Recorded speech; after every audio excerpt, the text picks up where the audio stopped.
My name is Dr. Raoul McLaughlin, and my subject is the Roman economy, including trade beyond the imperial frontiers. I have published several books on this subject. I am a member of the Council of the Classical Association of Northern Ireland. This is part 2 of the talk on the ancient caravan city of Palmyra. The question is, how did ancient Palmyra organize its commerce? Palmyrene inscriptions refer to the caravans sent from the city as synodi, meaning companies. Merchants within these associations were called sons of the company, and each caravan appointed 2 spokesmen.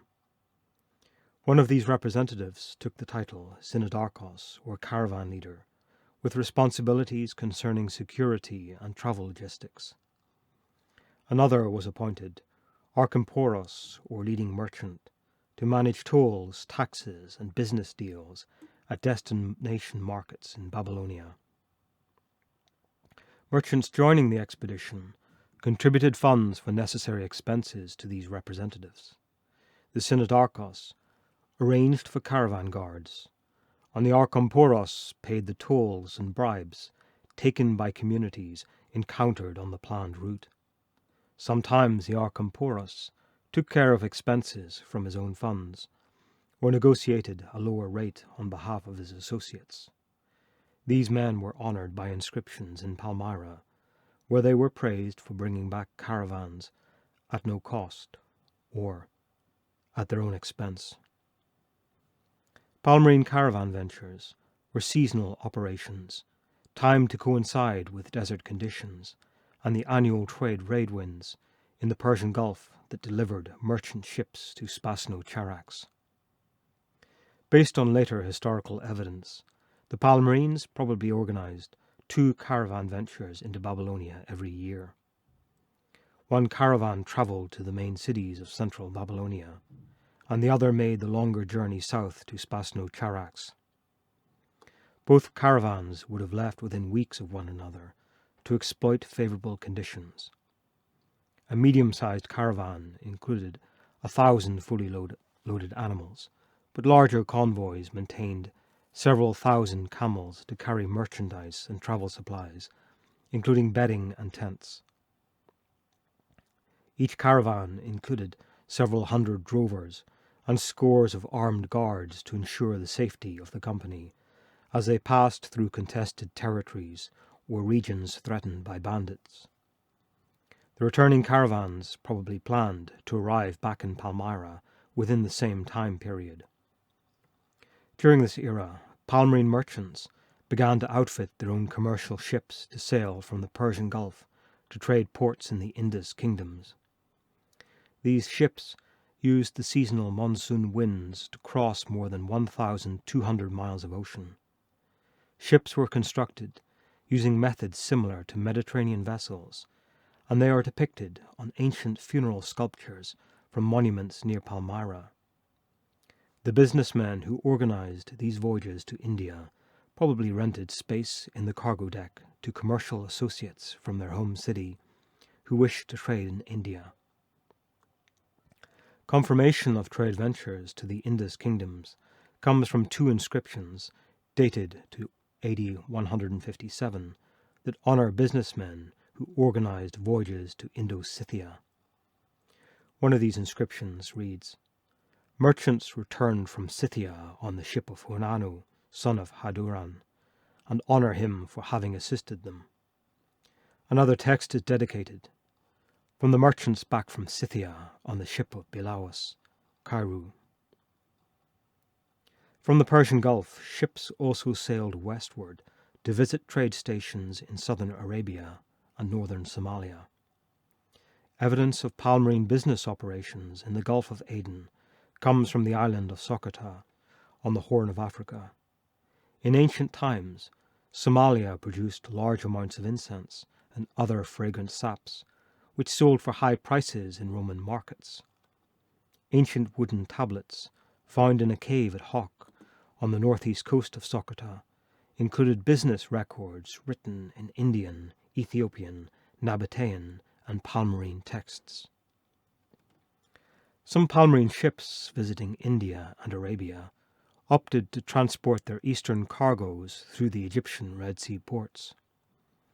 Commercial caravans carried goods from these ports through the eastern desert of Egypt, an area that was well garrisoned by Roman troops.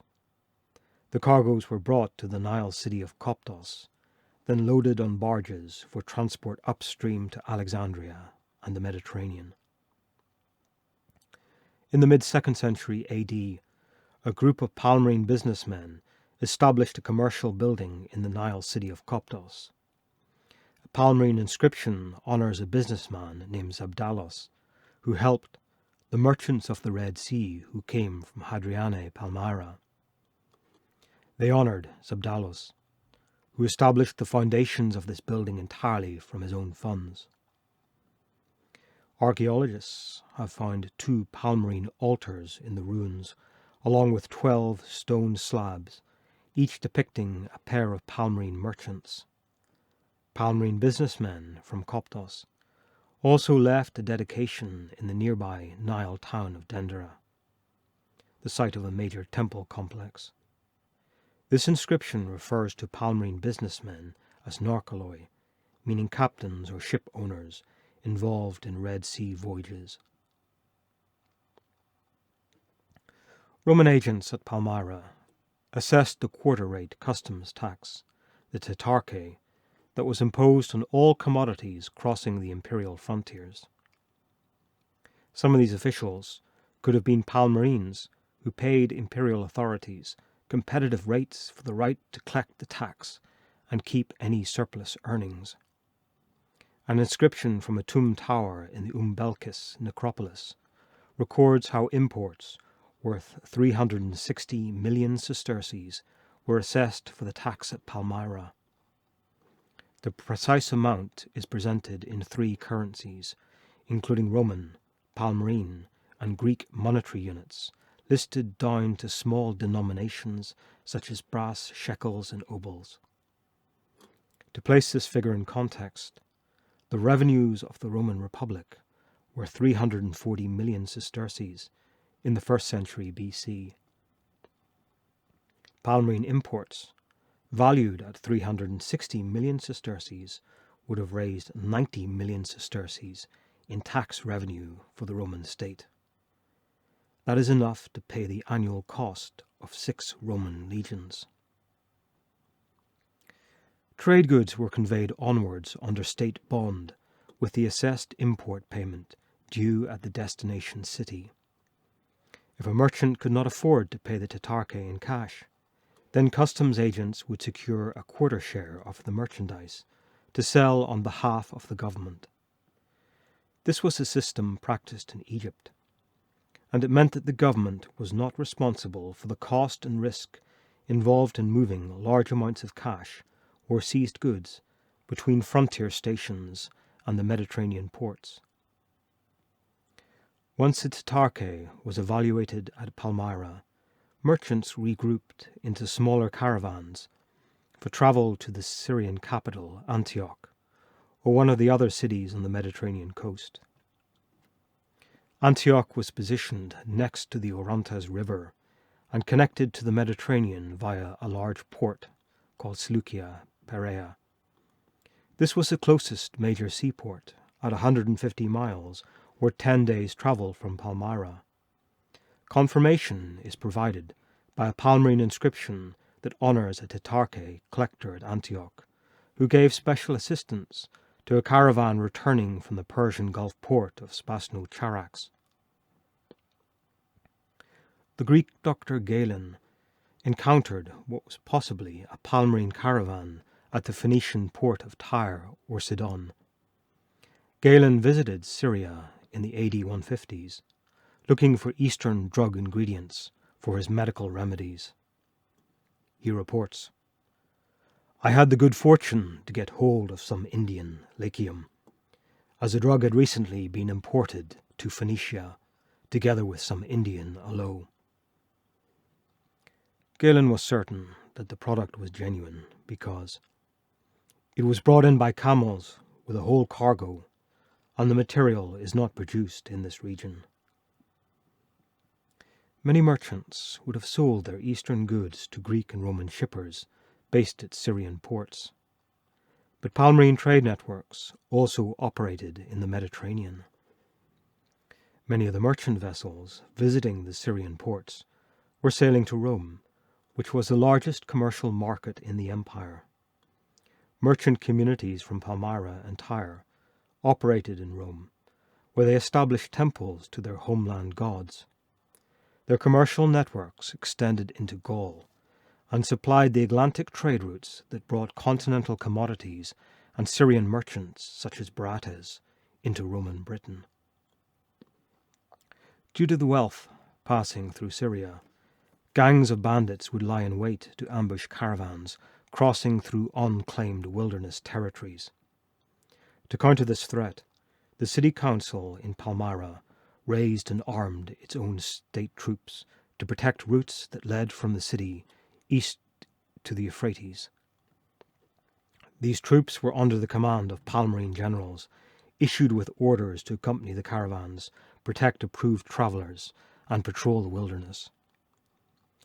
An inscription dated AD 144 records how a citizen named Suados saved a Palmyrene caravan from ambush by robbers.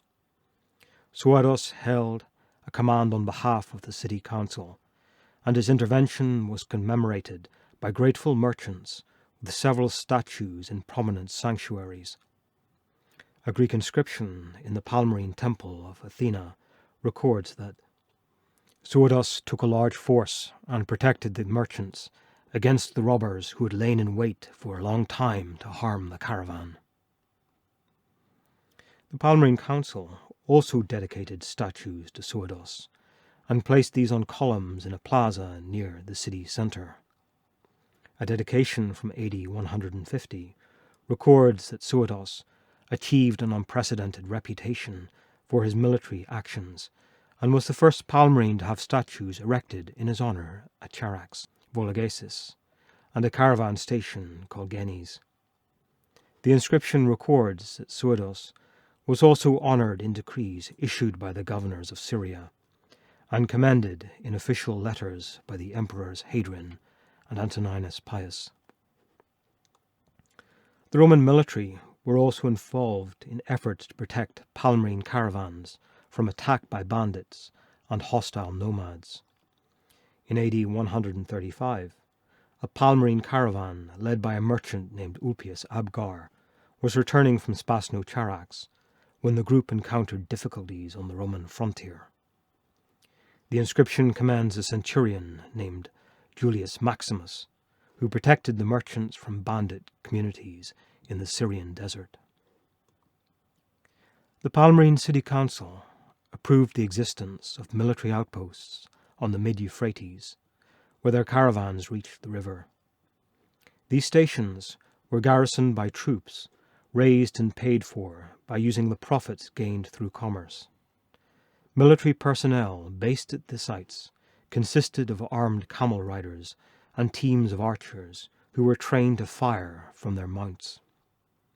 They operated river vessels to patrol the waters, and Palmyrene units are attested on the small islands of Anna and Bijan, midstream on the Euphrates near Hit.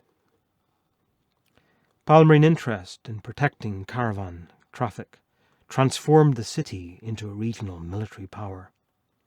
Caravan inscriptions reveal how civic officials received titles and recognitions usually given to generals.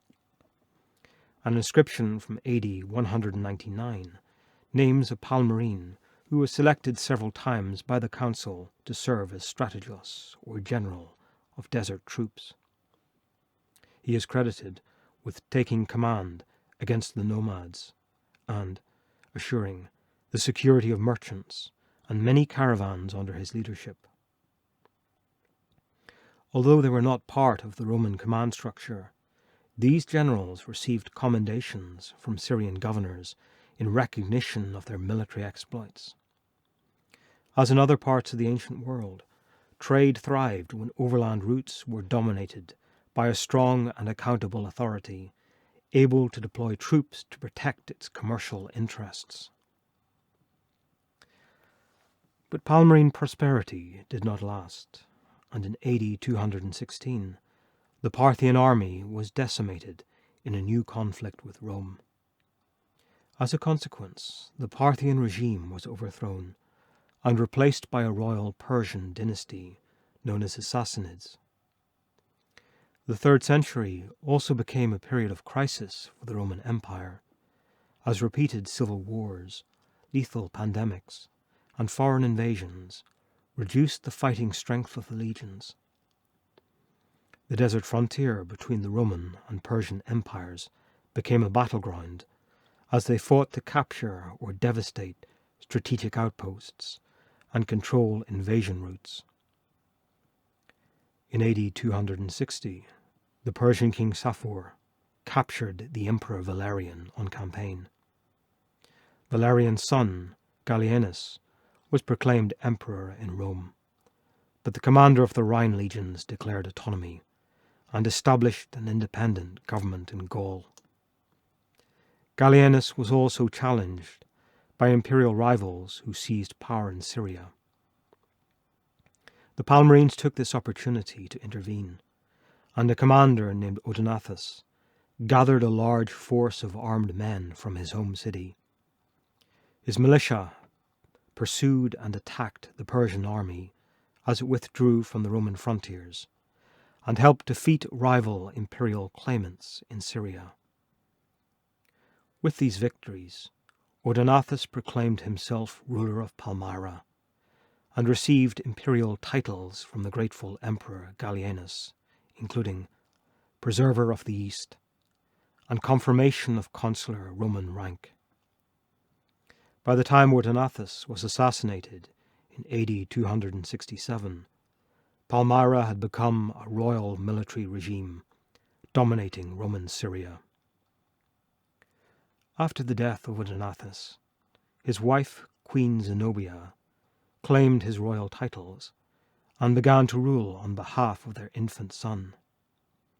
In AD 268, there was further crisis in the west when the Emperor Gallienus was murdered and Roman armies fought to repel Germanic invaders who threatened Italy. Exploiting the situation, Zenobia sent Palmyrene forces into Jordan, Egypt, and Asia Minor to seize authority from the established Roman governors. In AD 272, the Emperor Aurelian led a Roman counterattack, and after defeating the Palmyrene army at Antioch, he marched on Palmyra. Zenobia was captured trying to escape into Persia, and Aurelian placed a Roman garrison in the captured desert city. The following year, the Palmyrenes staged an uprising, and the Emperor Aurelian ordered their city to be sacked and destroyed. After these events, Palmyra never recovered its former independence or commercial importance. All records of caravan ventures cease, and the depleted city became no more than a garrison outpost for imperial troops defending a frontier territory from foreign hostilities. But even after 2 millennia, remnants of abandoned ancient ruins have survived the savagery of war and the erosion of dry desert winds. Such was the prosperity of the ancient city of Palmyra. For further information, subscribe to my channel and follow the links to my books, The Roman Empire in the Indian Ocean and The Roman Empire and the Silk Routes. Thank you.